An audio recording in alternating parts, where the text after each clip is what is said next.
Now we are starting with this chapter refraction of light through plane surfaces।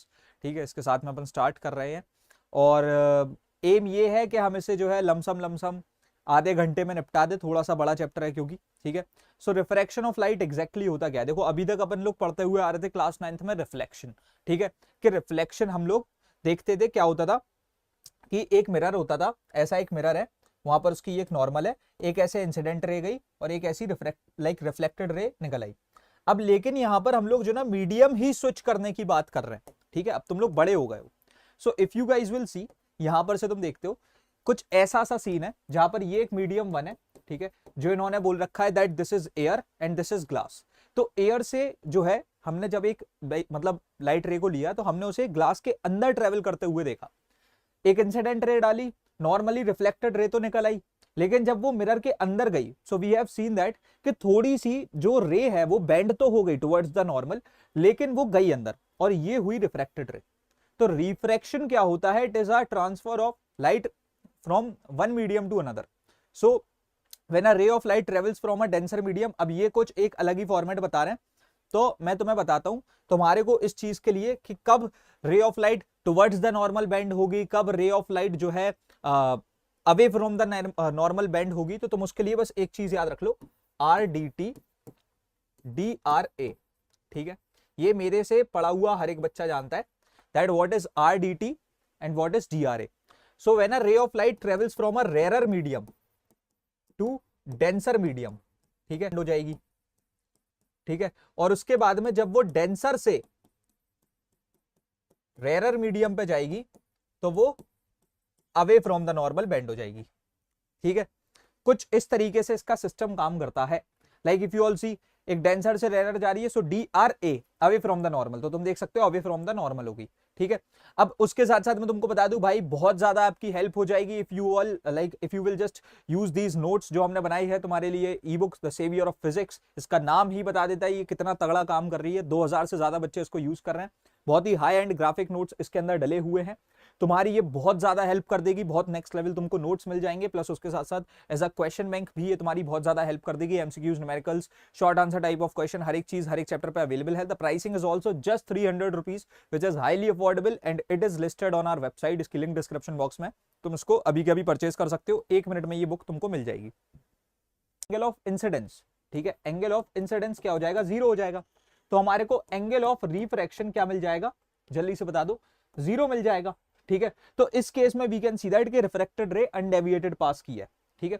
तो तुम दोनों ही तरीके से बोल सकते हो कि हाँ, आइदर एंगल ऑफ इंसिडेंस 0 हो जाए या फिर तुम ये बोल लो कि incident ray parallel to normal हो जाए। अब उसके बाद में लॉज ऑफ रिफ्रैक्शन क्या है, सबसे पहली चीज तो ये है, फर्स्ट लॉ ऑफ रिफ्रैक्शन ये बोलता है the incident ray, the refracted ray and the normal to the interface of two transparent media at the point of incidence all lie in the same plane. और दूसरा यहां पर से second law जो है वो है साइंस लॉ, ठीक है, साइंस लॉ, जो कि ये बोला जाता है that sine i by sine r is equal to constant. और कांस्टेंट क्या, अब यहां पर आता है एक नया sine which is mu sine, mu, ठीक है। सो ये जो म्यू साइन है, यहां पर ऐसा बोला जाता है कि ये मान लो अगर 1 मीडियम में है, ये 2 मीडियम में है, तो इसे एन और डी न्यूमरेटर डिनोमिनेटर के फॉर्मेट में लिखते हुए ऐसे लिख दो 1 2, ठीक है, आ रहा है समझ में। तो इस तरीके से अब स्पीड ऑफ लाइट की अगर हम बात करें, ठीक है, तो अब ऑब्वियसली एक मेरे को बात बताओ, जैसे अगर हम जैसे लिख रहे हैं 1 म्यू 2, ठीक है, so that basically means what 1 and 2, ठीक है। तो उसका मतलब क्या हो गया, speed of light in medium 1 मतलब कि v1 बाय v2, ठीक है। तो ये सिंपली ऐसे ही फॉर्मेट में काम करता है, एन एंड डी, ये न्यूमरेटर की पोजीशन है, ये डिनोमिनेटर की पोजीशन है, ठीक है। अब यहां से अगर तुम देखो, सबसे पहले तो similarly the refractive index of a medium 1 with respect to medium 2, ठीक है। So medium 1 with respect to medium 2 इसे कैसे लिखेंगे, बहुत कंफ्यूजिंग चीज है, लेकिन तुम्हारा कंफ्यूजन तुम्हारे प्रणय भैया जो ना 1 मिनट में निकाल देंगे। कुछ नहीं है, बस इतनी सी बात को ध्यान में रखो कि इसे कुछ कैसे लिखा जाता है। अगर medium 1 with respect to medium 2 बोला जा रहा है, ठीक है, तो तुम्हें कुछ नहीं करना है, ऐसे एक म्यू साइन बनाना है सबसे पहले तो, ठीक है, और ऐसे क्रिस क्रॉस कर देना है। तुम इसे यहां रख दो और इसे यहां रख दो, सो 2 एंड 1, ठीक है।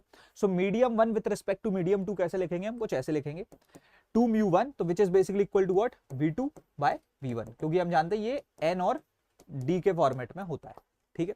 So velocity of the light in medium 2 by velocity of light in medium 1। ठीक है, तो इस तरीके से सेम अगर हमको मान लो भाई साहब मीडियम 1 जो ना वैक्यूम है, ठीक है, मीडियम 1 हमारा वैक्यूम है, तो हमने बोल दिया मीडियम 1 हमारा क्या है, वैक्यूम है। ठीक है, जहां पर हमारी स्पीड ऑफ लाइट क्या होती है, c होती है। ठीक है, भाई मैक्सिमम होती है लाइक 3 × 10⁸ मीटर पर सेकंड ऐसे कुछ। तो मैंने बोल दिया m1 with respect to m2 आपको निकालना है, तो सिंपली आप बस ऐसे म्यू साइन रखो, यहाँ पर 2 लिख दो, यहाँ पर 1 लिख दो, उसके बाद में आप ऐसे v2/v1 लिखो और तुम क्या देखोगे कि v2/c हो गया।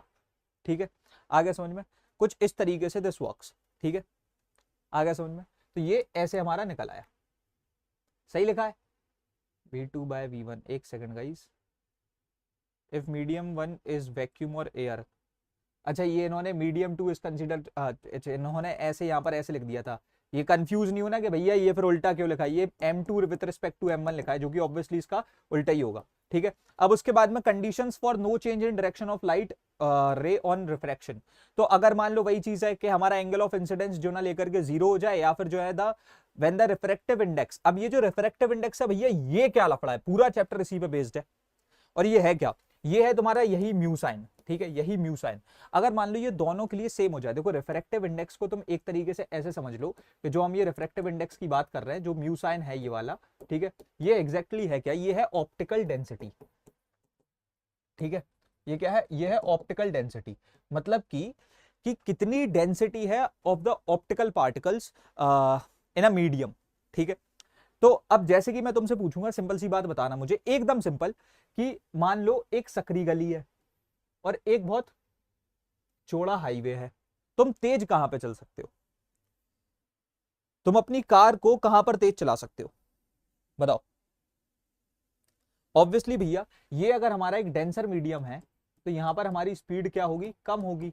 ठीक है, और उसके बाद में यहां पर अगर ये मेरे पास में क्या है, एक मेरा बहुत ही ज्यादा रेयर मीडियम है, तो यहां पर मेरी स्पीड क्या होगी, ज्यादा होगी। दैट्स ऑब्वियस है ना, तो मैं हाईवे पे तेज चला सकता हूं, ये तो बहुत ही बेसिक। ओ एक बार चेक कर लेना, लैग तो नहीं हो रहा।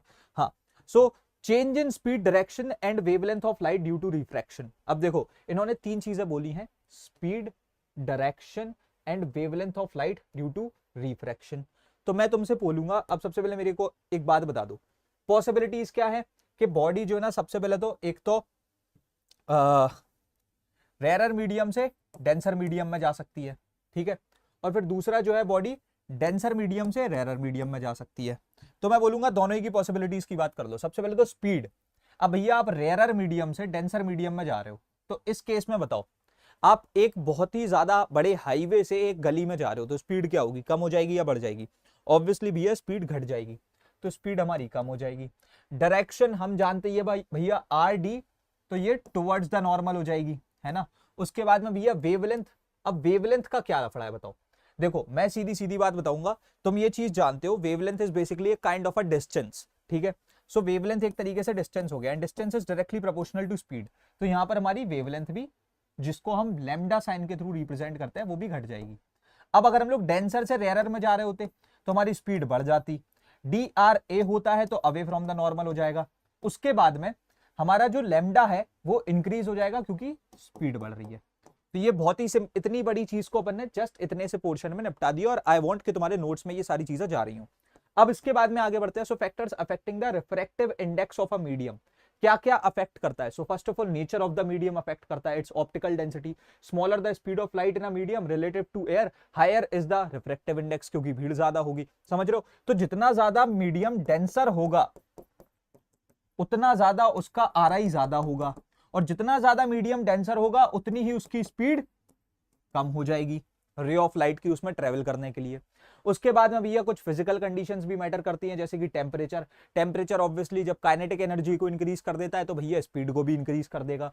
द कलर और वेवलेंथ ऑफ लाइट, ये अभी अपन लोग स्पेक्ट्रम चैप्टर में ज्यादा अच्छे से समझेंगे। The speed of light of all colours is the same in air और vacuum, but in any other transparent medium the speed of light is different for different colours. ठीक है, क्योंकि अपन विबग्योर बनाते हैं। ठीक है, तो जब अपन लोग विबग्योर बना रहे होते हैं तो just tell me one thing, कौन सा कलर सबसे ज्यादा डेविएट होता है। हम हमेशा विबग्योर ऐसे बनाते हैं, ठीक है।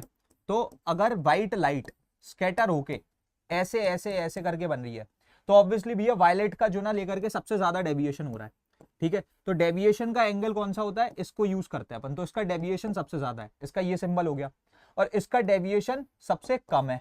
ठीक है, तो मैं ये बोल सकता हूं कि अगर इसका डेविएशन सबसे ज्यादा है तो इसकी रिफ्रैक्टिव इंडेक्स जो है इसका सबसे ज्यादा है। ठीक है, तो इसकी स्पीड सबसे कम है।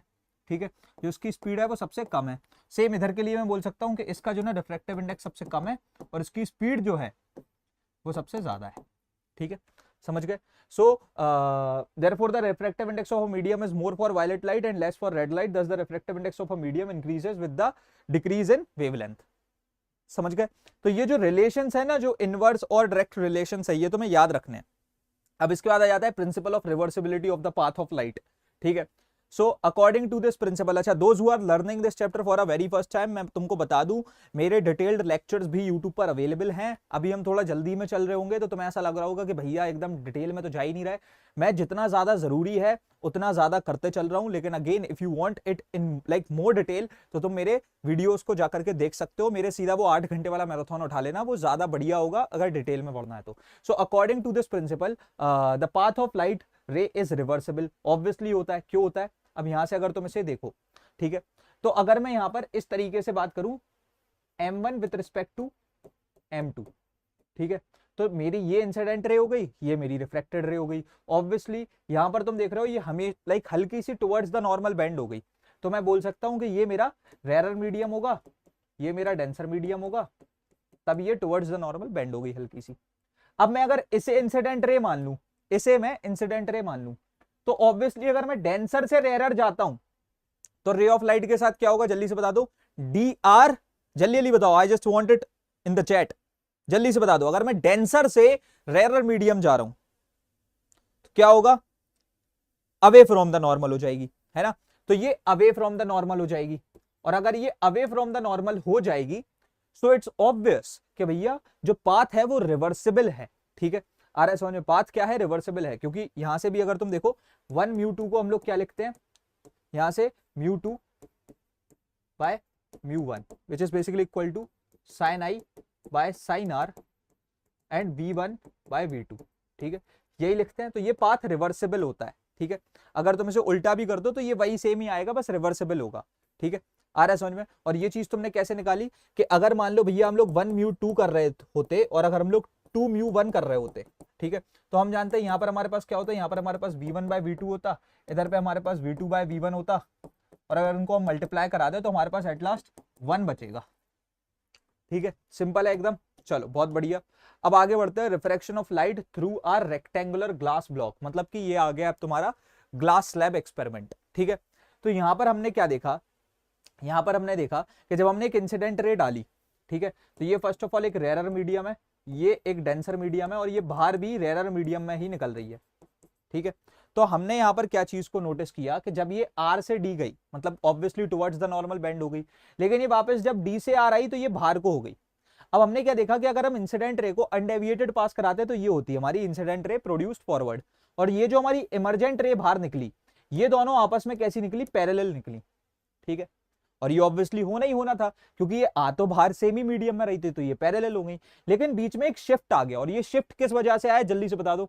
ये जो बीच में ये शिफ्ट आया है, ये जो लेटरल डिस्प्लेसमेंट आया है, ये किस लिए आया है बताओ। ये जो दूर दूर हो गई इमर्जेंट रे और इंसिडेंट रे प्रोड्यूस्ड फॉरवर्ड, ये क्यों हुई, क्योंकि ये यहां पर बेंड हो गई थी, क्योंकि ये यहां पर बेंड हो गई थी। तो ये जो एक डिस्टेंस आया ना, ये जो लेटरल डिस्प्लेसमेंट आया है, ठीक है, ये क्यों आया है, बिकॉज ऑफ दिस थिंग। ठीक है, और इस चीज को अपन लेटरल डिस्प्लेसमेंट बोलते हैं। ठीक है, अब आगे बढ़ते हैं। So ray OB travels from glass to air, so it bends away from the normal, travels along BC.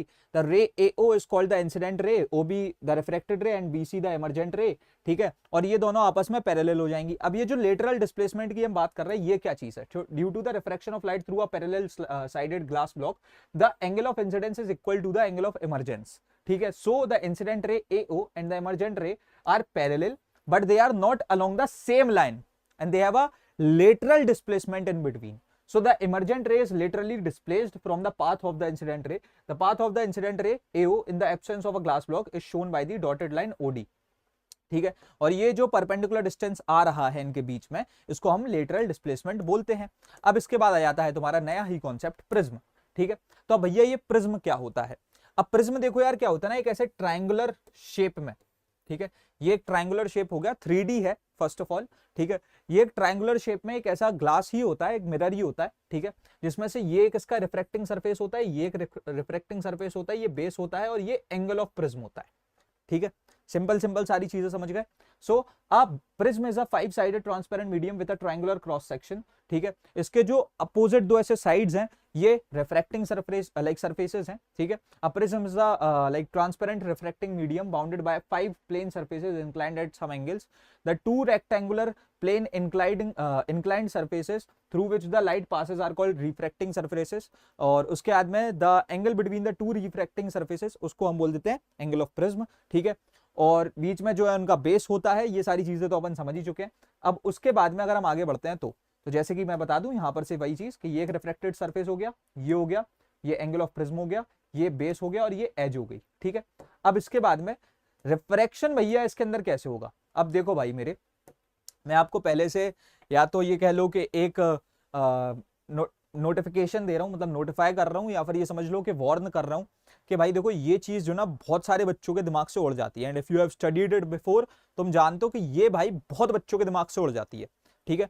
So better is that कि हम इसमें पूरा अपना दिमाग झोंक दें, अभी जिस तरीके से मैं तुम्हें बता रहा हूं पूरी चीज को एकदम अच्छे तरीके से सुनना, देखना, समझना, 2 से 3 मिनट में मैं इसे तुम्हें पूरा रिवाइज कराऊंगा या समझाऊंगा, ठीक है, ये बहुत ज्यादा इंपॉर्टेंट है, ठीक है।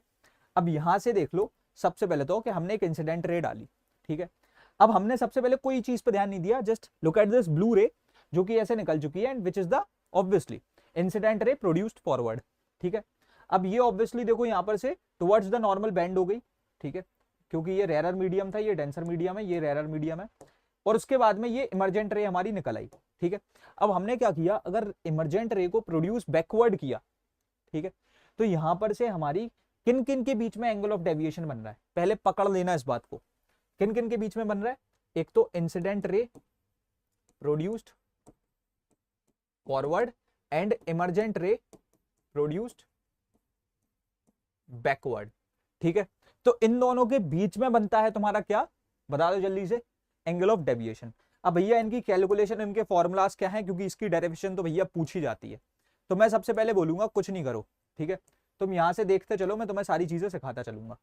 तो can you guys just see this, ये जो तुम्हारा I1 है, ठीक है, I just want to ask one thing कि ये जो मेरा I1 है, ठीक है, क्या मैं ये बोल सकता हूं कि I1 is basically equal to deviation angle 1 plus R1, जल्दी से बता दो ये, क्योंकि ये तो भाई साहब वर्टिकली अपोजिट हो गया ना एक तरीके से,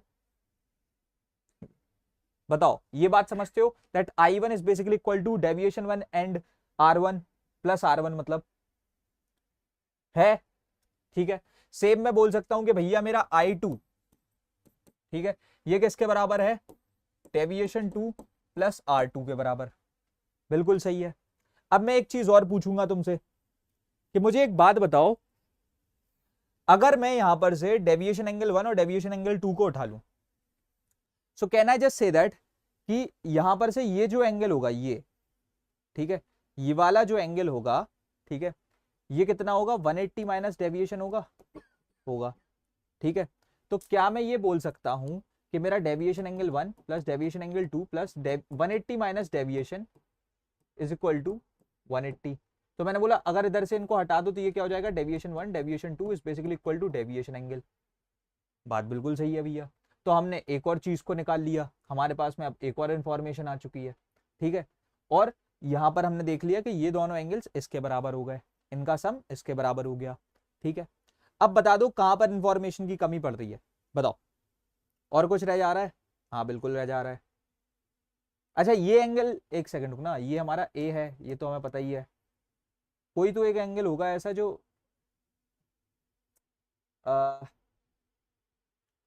यहाँ तो ये वाला, रुक जाओ मैं यहाँ से नीचे डेरिवेशन के थ्रू देखता हूँ, ठीक है, जितने मैंने समझा पहले उनको नोट डाउन कर लेना। हाँ देखो ये अपन ने सही निकाला एकदम के angle of deviation is basically equal to deviation 1 plus deviation 2, ठीक है, और ये भी अपन ने एकदम सही निकाल दिया था कि बेसिकली वही I1 is equal to deviation 1 plus R1, तो इन्होंने देखो वही तो कर दिया है कि डेविएशन 1 को इन्होंने क्या रख दिया है, I1 माइनस R1, ठीक है, यही सेम चीज कर दी है। तो क्या मैं ये बात बोल सकता हूं कि अगर मेरे पास में डेविएशन वाला जो एंगल आ गया था, समझना अच्छे तरीके से, कि अगर मेरे पास में ये चीज पता पड़ गई थी मुझे कि ये इसके बराबर है, ठीक है, और ये इंडिविजुअली किसके बराबर है, I1 माइनस R1, ठीक है, और उसके बाद में ये किसके बराबर है मेरा, I2 माइनस R2, ठीक है। सो कहना है राइट इट लाइक कि हाँ भैया ये चीज किसके बराबर हो जाती है, I1 minus R1 plus I2 minus R2, ठीक है। तो ये मेरा किसके बराबर हो जाएगा, I1 प्लस I2 और उसके बाद में minus R1 plus R2, common ले लिया माइनस को, ठीक है। तो बताओ ये चीज आ गई मेरे पास, ठीक है। तो मैंने निकाल दिया कि एंगल ऑफ डेविएशन इनके बराबर होता है, ठीक है। अब मुझे बस क्या निकालना है, अच्छे तरीके से समझना, for the quadrilateral APN is equal to AQN is equal to 90 degree PNQ PAQ, APN AQN PNQ PAQ, हाँ यही चीज देखनी थी मुझे, PNQ is equal to 180 minus है, PNQ is equal to PNQ, हाँ भाई देखो वही चीज मैं बोल रहा था कि ये क्वाड्रिलेटरल है, ये A हो गया, और ये वाला जो हो गया ये क्या हो जाएगा, ये 180 माइनस A नहीं हो जाएगा, हो गया भैया। अब अगर ये 180 माइनस A हो जाएगा तो तुम अगर अच्छे तरीके से देखो इस ट्राइंगल में, तो 180 minus A plus R1 plus R2 ये किसके बराबर आ रहा है, ये आ रहा है मेरे 180 के बराबर। तो कहना है जस्ट से दैट कि भैया यहां पर से ये 180 से 180 गया तो मेरा R1 प्लस R2 किसके बराबर है, A के बराबर है। ये एक और इन्फॉर्मेशन निकाल ली मैंने, बिल्कुल निकाल ली भैया। और अभी हमने क्या निकाला था कि हमारा एंगल ऑफ डेविएशन किसके बराबर होता है, I1 plus I2 minus R1 plus R2। सो कहना है जस्ट से दैट कि मेरा एंगल ऑफ डेविएशन किसके बराबर है, I1 plus I2 minus A। ये एक और हमारा इंपॉर्टेंट फॉर्मूला निकल आया और हमने ऐसे करके सारे फॉर्मूलाज को कर लिया ड्राइव, ठीक है।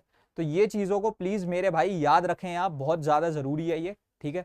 इफ यू विल सी, देखो यही हुआ था, सेम चीज ऐसे ही निकाला हमने, ठीक है। अब यहां पर से factors affecting the angle of deviation, क्या क्या फैक्टर्स होते हैं, first of all angle of incidence affect करता है, material of the prism affect करता है, एंगल ऑफ प्रिज्म अफेक्ट करता है, और कलर और वेवलेंथ ऑफ लाइट यूज्ड। अब ये भैया इसमें से हम याद कैसे रखेंगे, अगर तुम एक सिंगल फॉर्मूला को याद रख लो तो तुम यहां से देख सकते हो कि भैया दो चीजें तो तुम्हें इधर ही से पता पड़ गई कि I और A तो भैया अफेक्ट करेगा ही करेगा, A और I, क्योंकि वो तो लिखे ही हुए हैं। अच्छा, material of the prism on the refractive index तुम I2 से समझ सकते हो कि जितना रिफ्रैक्शन होगा वो I2 उतना ही तो निकल के आ रहा होगा।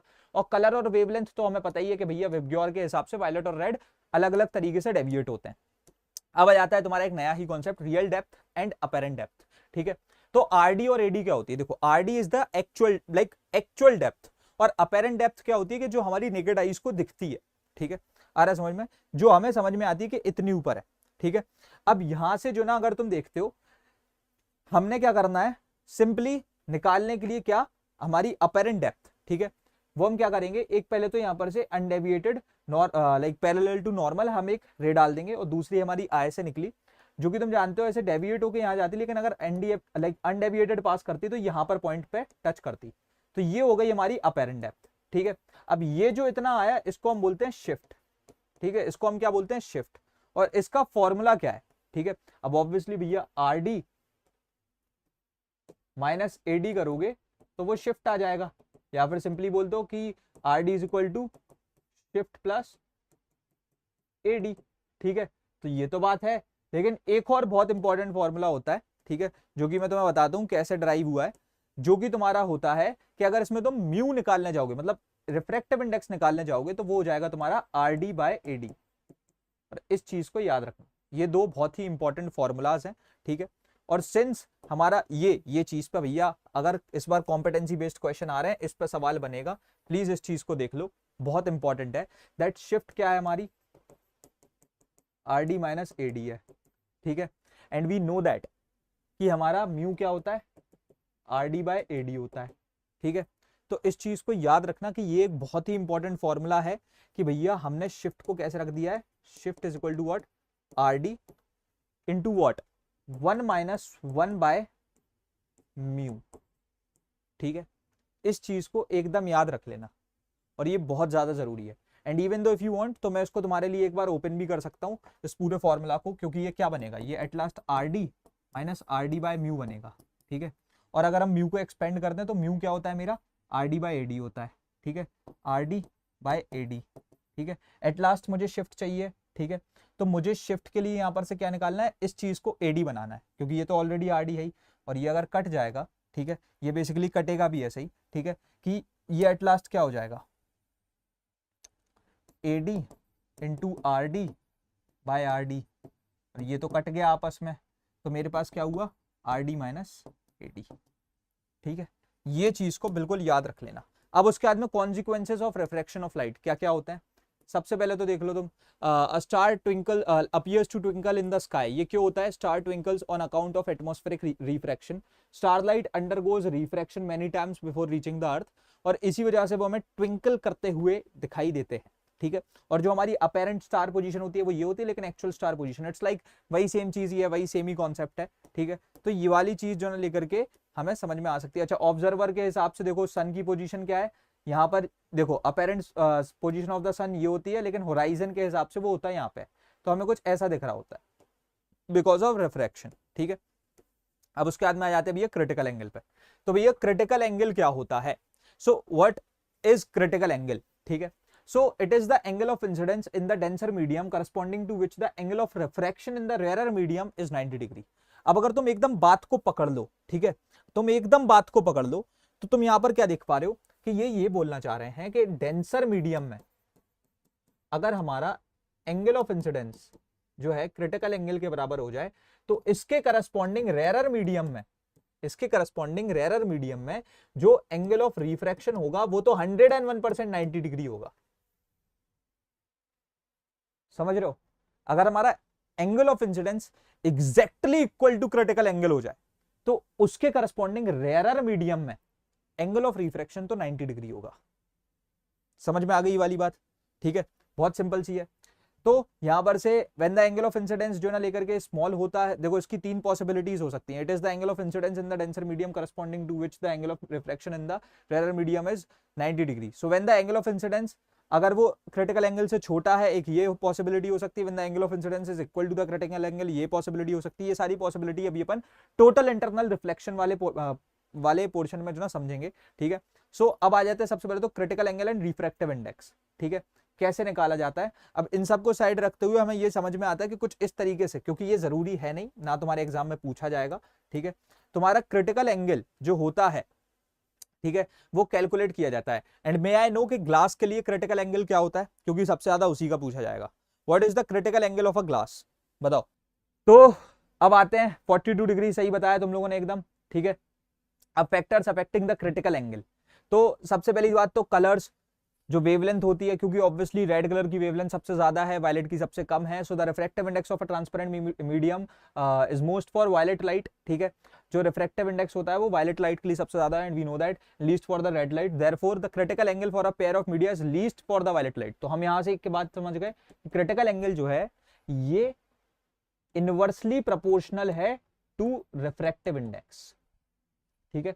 जो हमारा क्रिटिकल एंगल होता है, ठीक है, क्रिटिकल एंगल होता है वो बेसिकली इनवर्सली प्रोपोर्शनल है टू द रिफ्रैक्टिव इंडेक्स, तभी वायलेट के लिए वो जो है, ठीक है, the critical angle for a pair of media is least for the violet light, यहां इसके लिए लीस्ट होता है, ठीक है। और इसके बाद में रेड के लिए मोस्ट होता है, ठीक है, समझ गए। उसके बाद में टेम्परेचर की बात करें, on increasing the temperature of the medium its refractive index decreases, so the critical angle for that pair of media increases, thus the critical angle increases with the increase in temperature. तो ये बात याद रखना कि critical angle is directly proportional to temperature also, ठीक है, ये notes में सबको जाना चाहिए। अब आ जाते हैं टोटल इंटरनल रिफ्लेक्शन पे। तो भैया टोटल इंटरनल रिफ्लेक्शन का मतलब क्या है, टोटल मतलब कि पूरी एनर्जी उसी में जा रही है, जो भी चीज बोली जा रही है, रिफ्लेक्शन हो रहा है तो रिफ्लेक्शन में जा रही है। इंटरनल का मतलब क्या हो गया कि जिस मीडिया में बात स्टार्ट हुई, जिस मीडियम में बात स्टार्ट हुई उसी में खत्म हो गई। सो when a ray of light travelling in a denser medium is incident at the surface of a rarer medium such that the angle of incidence is greater than the critical angle for the pair of media, the ray is totally reflected into the denser medium, ठीक है। This phenomena is called total internal reflection. So reflection from a plane mirror, इनमें difference क्या है उसकी बात करते हैं। So it occurs when light is incident on a plane mirror from any medium at any angle of incidence, लेकिन यहाँ पर एंगल ऑफ इंसिडेंस को क्रिटिकल एंगल से बड़ा होना पड़ेगा, और वो भी कि एंगल ऑफ इंसिडेंस जो है वो डेंसर मीडियम में फॉर्म हो रहा हो, only a part of light is reflected while the rest is like the rest is reflected and absorbed, लेकिन यहाँ पर पे जो है पूरी entire light is reflected, यहाँ पर से लॉस ऑफ एनर्जी होता है, इधर पे नहीं होता है, ठीक है। और इमेज जो है लेस ब्राइट होती है, लेकिन यहाँ पर से बहुत ब्राइटर इमेज हमको मिलती है क्योंकि पूरी एनर्जी इसी में लग गई है, ठीक है। सो अगर तुम देखो अब यहाँ पर से बहुत सारे जो ना लेकर के टोटल इंटरनल रिफ्लेक्शन के कुछ एग्जाम्पल्स हैं जो भी अपन देखेंगे, ठीक है। अब इनको जल्दी जल्दी अपन को समझना है। तो जैसे कि तुम देखोगे यहाँ पर से हमारी दो रेज गई, ठीक है, ये गई ऐसे और ये एक ऐसी बाहर निकल आई, ये ऐसे निकल आई, ये कैसे निकली?